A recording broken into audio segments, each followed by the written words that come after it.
Hello everybody and welcome on board Bridget. This is my first video from the boat. We're still in the middle of a refit, so everything is chaos, so I'm not showing you around the boat today. This video is about electrical installation. It's one of at least three. The first one is going to go through the core wiring and the battery install. The space in my electrics cupboard is too small to be able to film me installing stuff, so I've already finished the install and I'm going to show you through everything I did. I'm also going to show you quite a few tips and tricks for how to get a decent professional install that looks good, is neat, easy to follow, and will save you an endless amount of trouble. Doing electrics properly is all in the detail. And if you get it right, you'll get an install that works for years. If you get it wrong, you'll get endless failures. This is a slide I took of the new batteries. You'll notice I'm installing cells, not completed batteries. There's a good reason for that.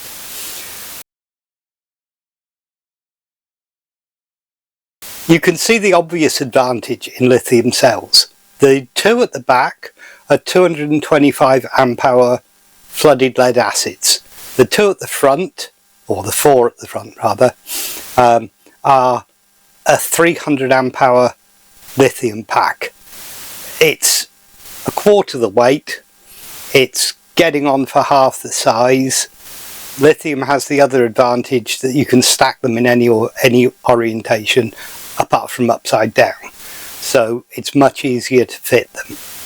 The finished install takes up about half the space that the original one did, partly because I can change the orientation. The reason that I went for separate cells and BMSs is mainly because I don't have that much faith in any of the pre-made batteries. I'm sure some of them are fine. I've seen lots of reports of pretty dodgy assemblies. I also don't like things which are locked away in black boxes. I like to know what's on the boat. So that's reason number one. Reason number two is anything electrical on a boat can fail. If you install a ready-built battery and something fails, whether that's an individual cell or one of the BMSs, then the whole thing's dead. Most of these are not designed to take apart. There are some really expensive cases which are designed to fit your own components into. That's fine. But most of the ready-built batteries, you need a saw to take them apart.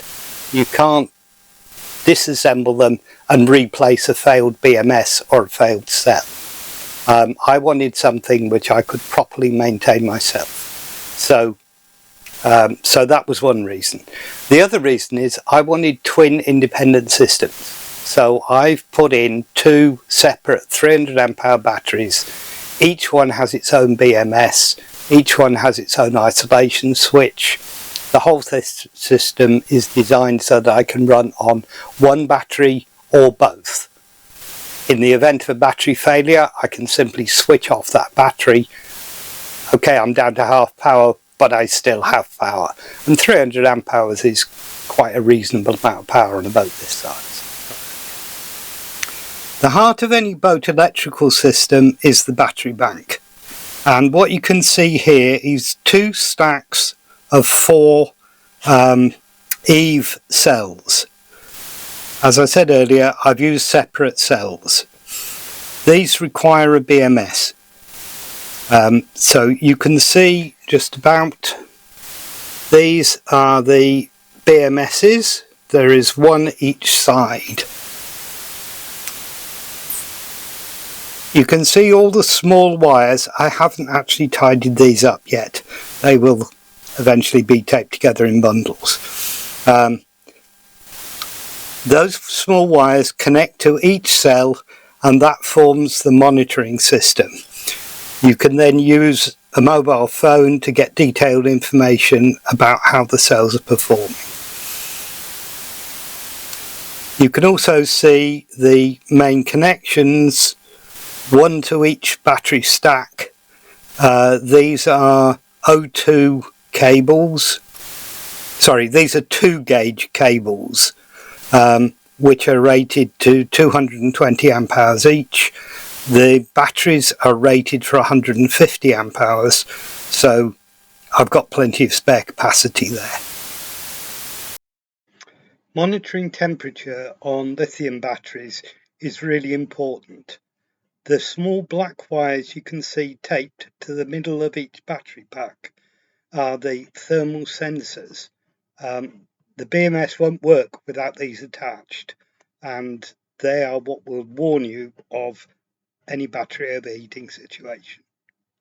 From the main battery bank, we then go to this pair of cut-off switches, one for each battery. That enables me to switch a battery off if there's any problem with it, or to run 2. Normally I would run them both together. You could run one after the other, but there's no great advantage in that. Above you can see the battery monitors. It's quite important to maintain good information about your battery state. I've used twin battery monitors, again one for each battery. These battery monitors are from Sterling Power in the UK. I like them for 2 reasons. One is they're relatively cheap, but the other one is you get a nice big clear display. I don't want anything fancy. I basically want to know current and voltage. If I've got the voltage, I know pretty much the state of the batteries. With lithium, that's not so much the case, but basically if it doesn't say 13.3 volts, then it probably needs a charge. They do have a sliding scale that tells you the percentage of charge, which at the moment they're both on 100% because we're plugged into shore power. Whether that's super accurate, I don't know, but it should give me a good indication. From the main battery switches, we then go to this pair of buzz bars. This is where all the power comes off. If we go back to the batteries, you can see there is a 300 amp fuse attached to the battery terminal. That only has 1 cable coming off it. Everything else should come off your main buzz bars. That's really important, partly to get a neat install, but also because if you stack terminals, you get more heat at that terminal, and it's much more likely that things are going to work loose. The cover is off the positive buzz bar. That should always have a cover on it for safety. The other thing when sighting your buzz bars is to make sure you've got room to swing a spanner, especially with your positive buzz bar. It shouldn't be so close to other things that when you're trying to do up terminals, there is a risk of contacting anything metal, particularly the negative buzz bar. You should be working with the power off when you're installing anything, but it's still a good safety precaution and makes it much easier to work. The only other cable that doesn't come off the main buzz bar is the feed to the radio. That can go directly to one of your battery on-off switches if you want. Below the main buzz bars you can see 2 things which look a bit like fuses. These are actually the shunts for the battery monitors. They're fitted to the negative cables from the battery. On this boat I've got what's called a distributed power system. What that means is that rather than running everything off a main panel, usually at the chart table, all the systems run off this box. So these are a series of high power fuses, and they feed the chart table panel, the navigation lights, the bilge pumps, all of the separate systems. Each of those main systems has a fuse in this box that it runs off. With the cover off, you can see the fuses. Notice that 2 of the fuses are not mounted yet. That's because I haven't finished those systems off. So one advantage with this is that if you need to disconnect something, you can disconnect one circuit and work on it without having to turn the rest off. Means you've still got cabin lights if you need to work on your bilge pumps. The other great advantage with this system is that you can reduce the cable sizes. So if you look at the bottom right hand side, that's the feed to the main chart table panel, which is where all the navigation stuff is. Notice also that it's labelled. A really important part of making a good system is to make sure you label all of the feeds. Label where they go and also label the cable itself. I'll show you how I do that later. This means if you need to take something apart, you've got the labelling to put it back together again in the right place. At the moment we've got 3 circuits installed. I've got the main panel circuit, I've got the bilge pump circuit, and I've got an engine panel. I've still got to mount the navigation lights, which will come off a separate one. Next thing to look at is the engine start circuit. This is the engine start battery, and you can see that goes directly to a fuse. There's only one positive takeoff from the battery. So from the start battery we go to the start buzz bar. Again, make sure everything comes off a buzz bar, not off your battery terminals. On the start battery again, you only want one connection to the battery. So starting at the right hand side, we have the feed for the engine start. Now on this system there is an on-off here, which is actually a 1-2 both switch. The reason for that is that I have a connection, that blue cable goes to the main buzz bar, so I can start the engine from either the start battery or from the house bank. So in the event of a start battery failure, I can use the start battery as a backup. Okay, the next one is the connection for the windlass. Now that might sound a bit odd, but a windlass is a high power device. It's only used for short periods of time. It's basically a starter motor attached to the winding gear on your anchor. You should always have the engine running when you're using the windlass, so it's much more sensible to use the start battery to power it rather than the house bank. That's what start batteries are designed for, short-term, high-power use. The next terminal along to the left is the connection to the battery, and the final one is the connection for all of the charging circuits. Notice the main cable, I'll go down a bit so you can see it better. The main cable comes off that terminal and to a fuse. That's the fuse for the alternator. A really good idea is to wire the alternator separately from the starter. In most engines, what you see is the alternator connects to the starter terminal. That's not the best way of doing it. It's much better to have a separate cable, particularly with lithium batteries that draw a lot of power when they're charging. Have a separate cable from the alternator to your charge cable, and then a different one from your start circuit. Okay, now we come on to the charging circuits. So what you can see here is a 40 amp hour battery, shore power battery charger, and next to that is the solar power controller. Both of these feed directly into the main buzz bars. The socket here, that's actually the shore power input. The way this boat is set up is that normally I would not have shore power feeding the boat.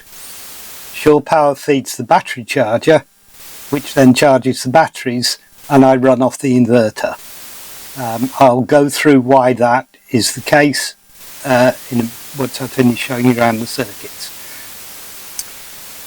The next part of the charging circuit is the house bank charger. With lithium, if you connect the alternator directly to your batteries, you will fry the alternator. Don't care how powerful your alternator is, the lithium batteries will sink anything you can feed to them. They have to have a regulated supply. What I've got here is a 60 amp DC-DC battery charger that links to, so the charge comes from the alternator to the start battery buzz bar. From there it goes with a short link to the DC-DC charger. That then feeds power to the main buzz bar, which then charges the batteries. It's relatively simple, but it's really important. If you don't use a DC-DC charger, you will have major problems. And when you size the DC-DC charger, it should be sized to your alternator, not to your battery bank. I've got a 600 amp hour battery. 60 amp charge is possibly a bit on the low side, but I'm only going to be using 120 amp hour alternator. When you take 60 amps off for battery charging plus running the boat, you're going to be running at about 80 amps. You should never be planning to run an alternator at more than 2/3 of its rated power. They're not rated for continuous output. So if you have an alternator that says, I can produce 180 amps, yes it can. It'll overheat in about 10 minutes and then it'll burn out. They're not designed to run flat out. They're designed to run at about 1/2 to 2/3 of their maximum power as a continuous rating. If you need to, quite a good idea, and if you've got an alternator that will take it, would be to actually fit 2 DC-DC chargers. You're going to need a pretty high power alternator to do that, but it gives you the option that when you're motoring, you can turn one on, and if you're running an anchor, you could turn both on. That gives you 120 amp hour charge rate, which is great. The limit on these batteries is 150 amps each, so theoretically they can sink 300 amps between them. One thing to remember when setting up a high power charging circuit for lithium is, yeah, the battery will sink whatever you can throw at it. The alternator, as I say, is limited to about 2/3 of its power output. But you've got to also think about the amount of power you're taking off the engine. 1 horsepower is about 800 watts. 60 amps is about 1¼ horsepower. So that charger is taking 1¼ watts of electrical power from the alternator. The alternator running hot is going to be something like 50 to 60% efficient. You're losing power through the belts and through the heat generated in the alternator. So you're actually taking about 2.5 horsepower off the engine for every 60 amps that you're drawing as charging. That's fine. Most engines are designed for about that power takeoff through the alternator. But if you fitted twin 60 amp DC to DC converters, that's then becoming 5 horsepower. That's getting significant. So when you're setting up your charging circuit, you need to take into account how much power it's going to take off the engine to get a balanced system. This is what I mean about detailed counts when you're setting up electrical circuits. Okay, the next thing we have in here is the AC circuit. So you can see here I've got a 3500 watt inverter. That's overkill for a boat this size. Theoretically that will give me 30 amps. I don't think I can actually draw that much power off it. The main reason I went for a big inverter is because I wanted a hardwired system, and the smaller ones only have conventional plugs that you plug the main circuit into.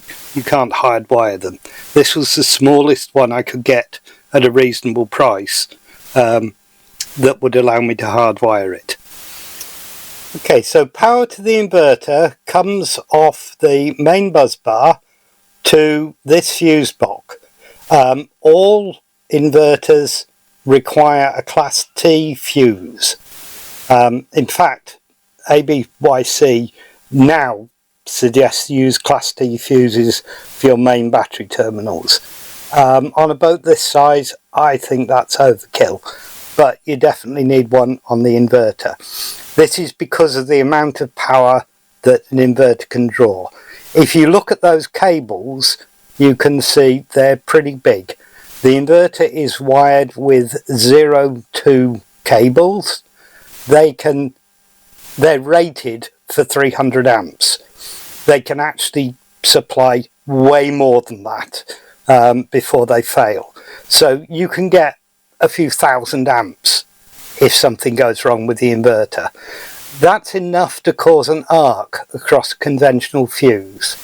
Class T fuses are specifically designed for very high power systems where there is a potential for arcing across the fuse.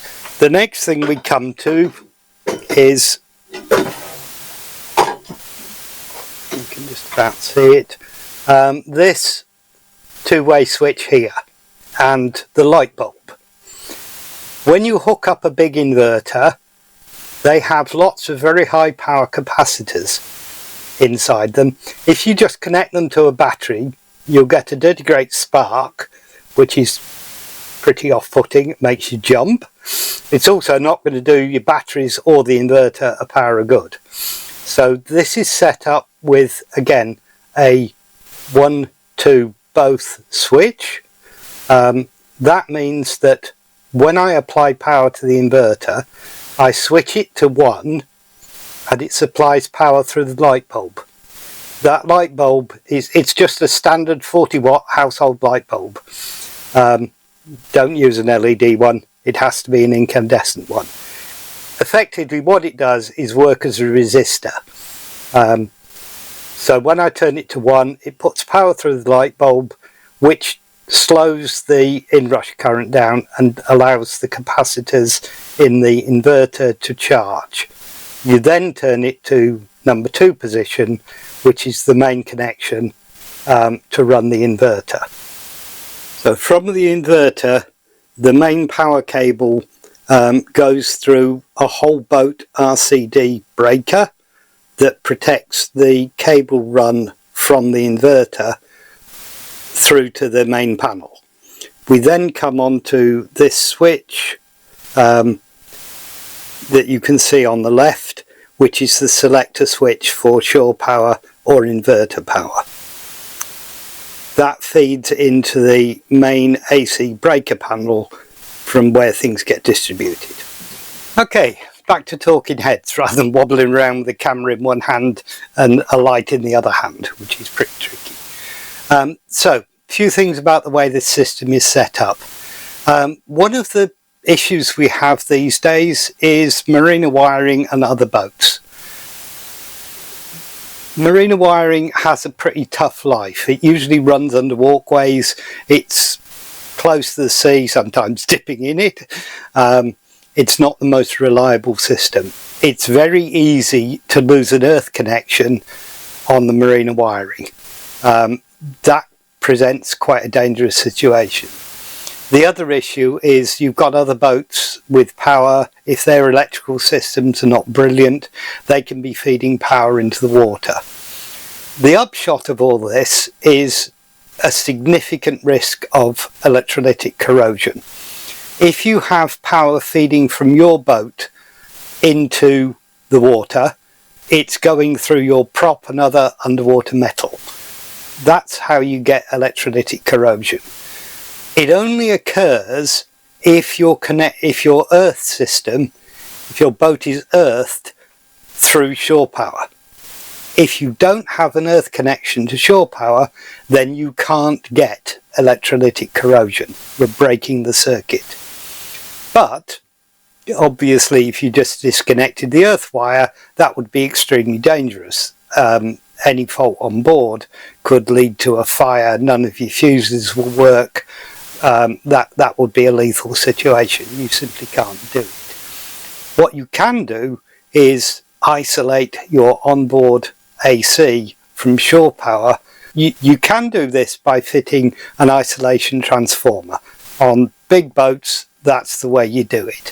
But they're huge, expensive. I wouldn't have room to fit one. And certainly I don't want to carry that much weight or pay that much money. What you can do is use your battery charger, because that is effectively an isolation transformer. There is no direct electrical connection through the battery charger. It completely isolates the shore power from the 12-volt circuit. So my system is set up with a separate shore power plug which connects only to the battery charger. So I can plug shore power into that connection, which goes directly to the battery charger. I then run my onboard 240 volt system from the inverter. That means I know I've got good, stable, smooth AC power. It's the right voltage. It's good quality power. I'm not worrying about only getting 90 volts because I'm on a hammerhead miles from the main supply on the dock, or worrying about earth connections or any other connection problems that are on the back. So I use that to isolate the system.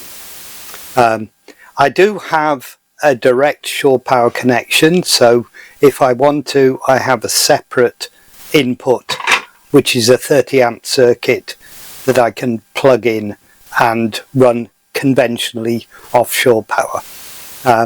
That might be useful in some circumstances. For example, if I want to put a lot of electrical heating on. If I'm using a lot of power for some reason, that will give me a full 30 amp. Okay.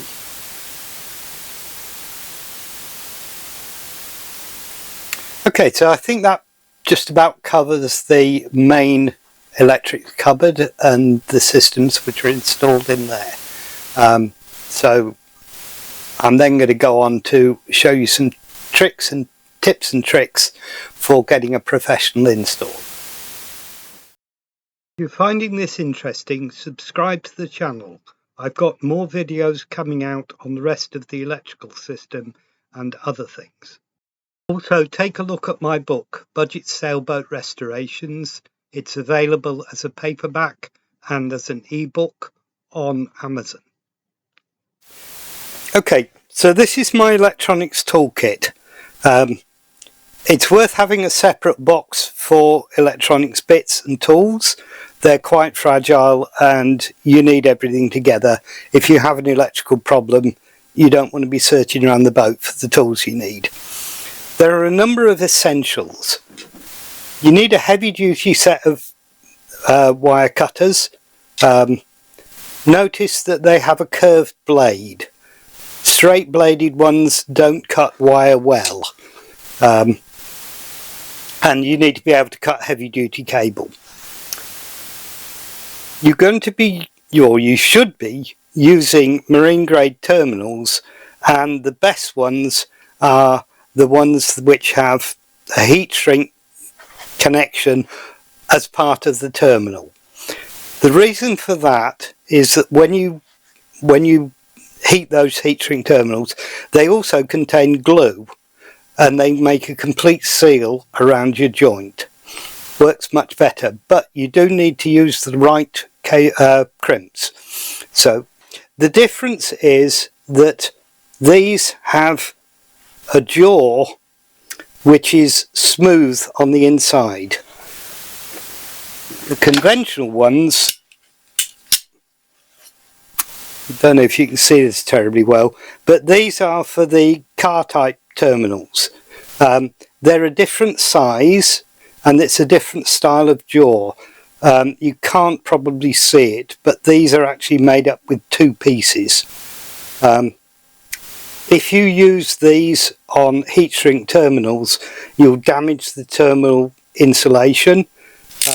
So you need the correct crimps for heat shrink terminals. Okay, next thing, which is not essential but incredibly useful, is a decent set of wire strippers. These will consistently strip the wire off without breaking any of the strands, and they're quick and easy to use. They're not particularly expensive, I would say well worth getting. Okay, now we come on to test gear. A multimeter is essential. Doesn't need to be anything super posh. This one's got a lot of facilities I'll never use, but it was a good quality one at a decent price. Any multimeter will do. The reason I like this one is because it will measure up to 20 amps DC current, which is useful. Most of them only measure up to 10. But all you really need is volts, amps and resistance, so you can check for continuity. The other thing which is super useful is one of these. It's a DC clamp meter. You open the jaws, close them around a cable, and it will measure the current flow without having to disconnect it. The problem with if you're using a multimeter is, in order to measure the current, you have to break the circuit. These you don't. You just clip it around the cable. The other thing is, this will measure 400 amps. So I can check the power that a starter motor is drawing. I can check the power that the inverter is using. You can't do that with a multimeter. No multimeter goes anywhere near that sort of power. The third unit, if you have AC on board, is one of these. They are dead cheap.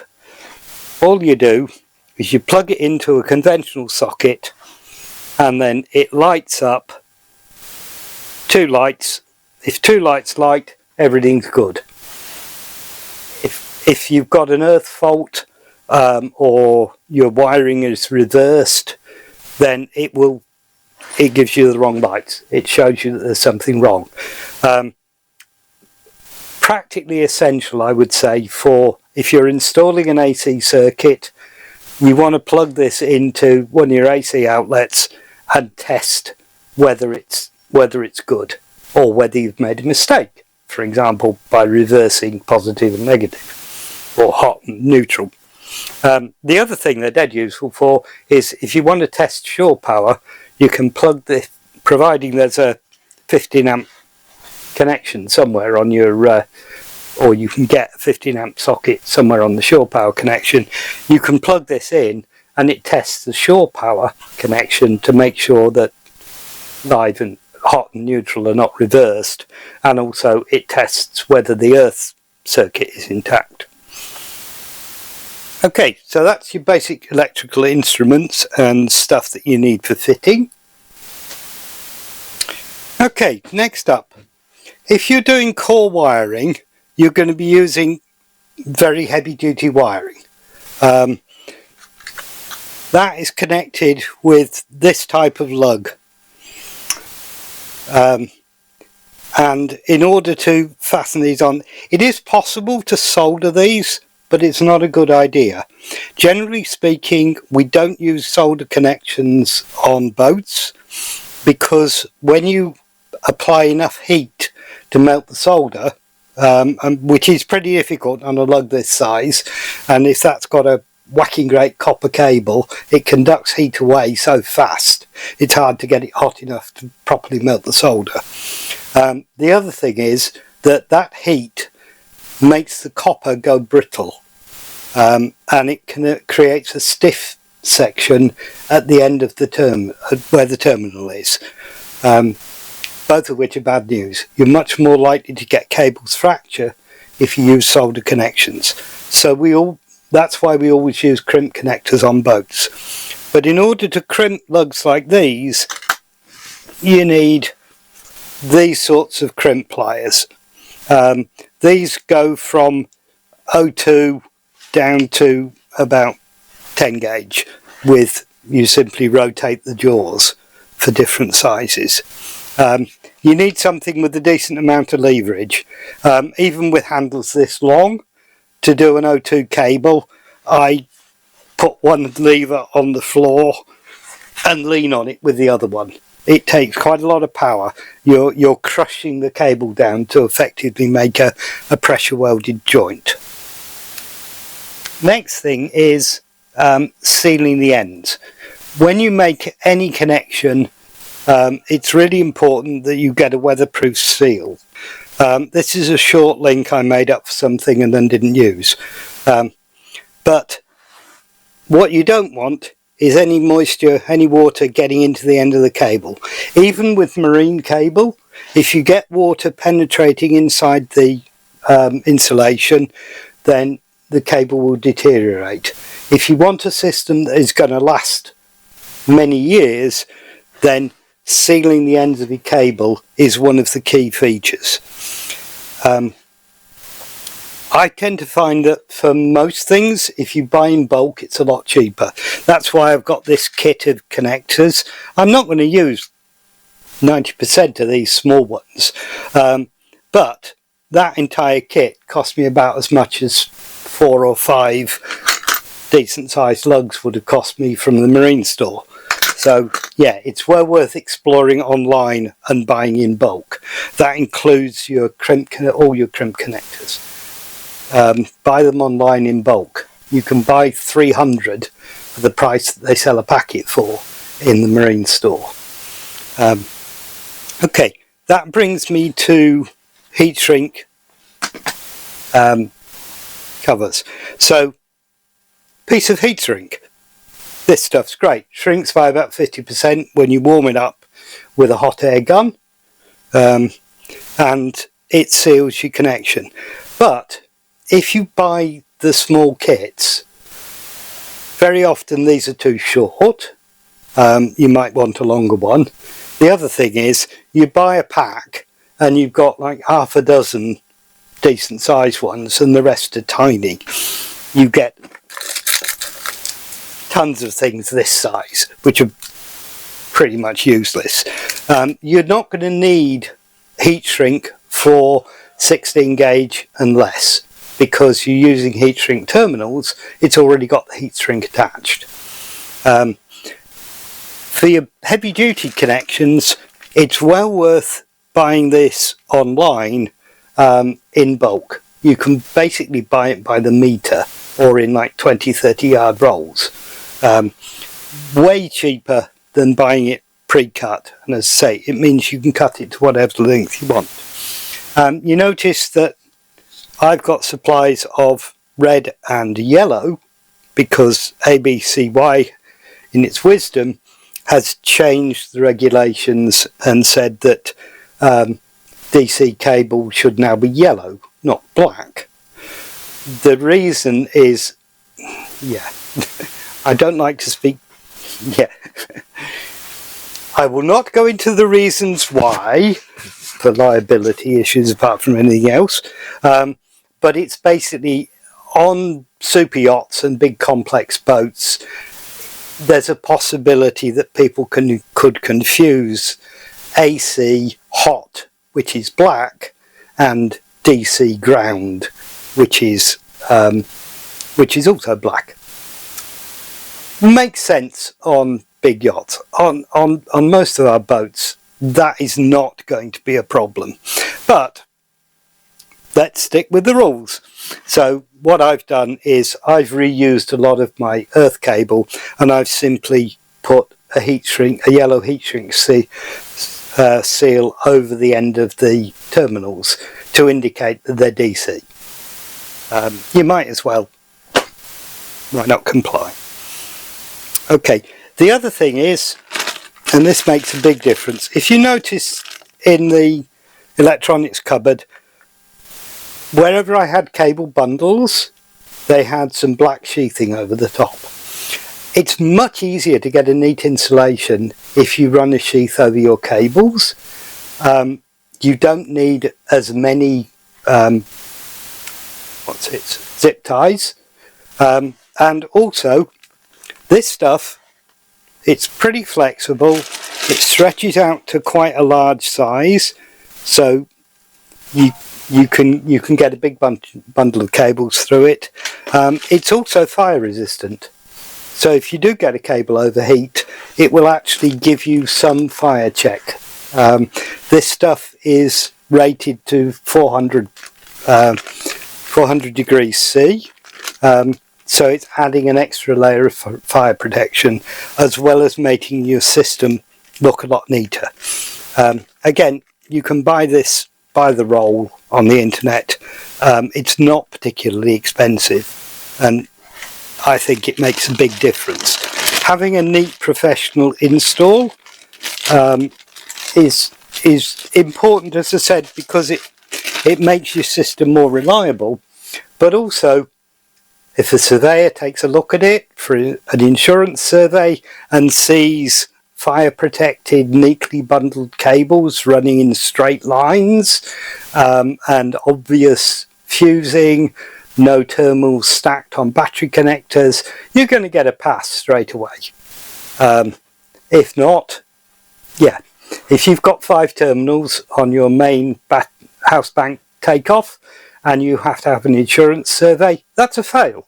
They will go, no, this boat is not wired to ABCYC standards, which says no more than 3 connectors stacked together. There's a good reason for that. It's fire risk.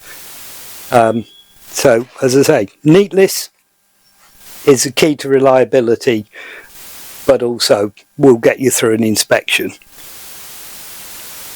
Right, so once you've got everything in place and assembled, the last thing to do before any sort of like final finishing off and the last few zip ties and things like that, you need to stress test the system to make sure that it works at full power. On a system this size, I'm probably very rarely going to drive it to full tilt, but you want to know it will safely do that. So what I need to do is to put it under a high load. I need to compare the voltage at the battery to the voltage at the inverter and see how much voltage drop I've got across there, and then I need to check for hotspots, go through all the main wiring and see if anything is getting hotter than it should. Okay, so that's put a load of about 7.5 amps on. It's half a heater, and we're reading 3.2 on the battery monitor and 2.7, so that's 0.3. That's half a volt drop, which, if that's right, is quite a lot. Yeah, I think I'm going to check that and see if that is actually accurate. Okay, so I've added a multimeter in because I wasn't sure whether I trusted that that monitor for the inverter. What I've actually got is 12.79 volts, whereas that's reading 12.6. Might be a rounding error. That's just the meter is out. So that gives me 0.2, about 0.3 or a bit less voltage drop. That's much more like it. Okay, so that's at 74 amps, so let's turn the power up. Okay, so that's probably drawing close to 15 amps. That's a decent sized space heater on, and we're now drawing 142. Yeah, settled down, so we're now drawing 142 amps. It looks pretty stable, maintaining about 12.8, 12.9 volts on the batteries, and we've got 12.34 volts at the inverter, so that's less than 0.5. Yeah, slightly over half a volt, but everything's staying perfectly stable. I've got stable voltage, I've got stable power, so it's obviously running that okay. So I'm now going to stick the kettle on, which should drive the system to pretty much the limit I want it to be at. Okay, so electric kettle's a pretty hefty source, and we can see we're getting up. So that's 269 amps. That is definitely as much power as I'm ever going to likely to draw out, and I'm down to 11.5 volts at the inverter compared to 12.5. So I've actually got a 1 volt drop. Right, so that was quite interesting. So the basic system passed. I was a little bit surprised at how much voltage drop I was getting, and when I checked around everything, I've got a hot terminal. So basically you go around and touch everything, it's going to be warm, but the nut that bolts the link to the fuse, the T fuse, which is the main fuse for the inverter, was like too hot to touch. That means I've got a poor connection there, so that's where the voltage drop is coming from. All that heat is being generated by voltage drop. This is why your cabling on systems this size are so critical. If you're drawing 300 amps through a system and you've got a 1 volt drop somewhere, so you've got a bad connection which is giving you some resistance, and you're getting a 1 volt drop over that link, that would be generating 300 watts. That's the size of a small space heater. So you can very rapidly finish up not only losing power and efficiency, but causing a great deal of heat and potential fire. So it's a really critical step to go through and test everything. The ideal way of doing it, if you've got one, would be a thermal imaging camera, so that you can scan your entire system and see exactly where any hotspots are. That's not a device I've got, so I'm just using my fingers. If they're pretty sensitive. If you can touch it and it goes ow, then yeah, that's a fail. So I'm going to investigate why that is. It might just be that the nut's loose, but I need to let it cool down before I can check. Okay, so I checked that connection, and that was the problem. I hadn't tightened the nut up, so although it was able to pass current, the terminal wasn't pressed flat against the contact. Yeah, so I hadn't got that terminal clamped tight up against the bed, and that was causing a high resistance connection. So tighten that down, and it's now running cool, and I've got a total of 0.4 volt drop at 260 amps. So the main electric panel is now done, and it's passed its test.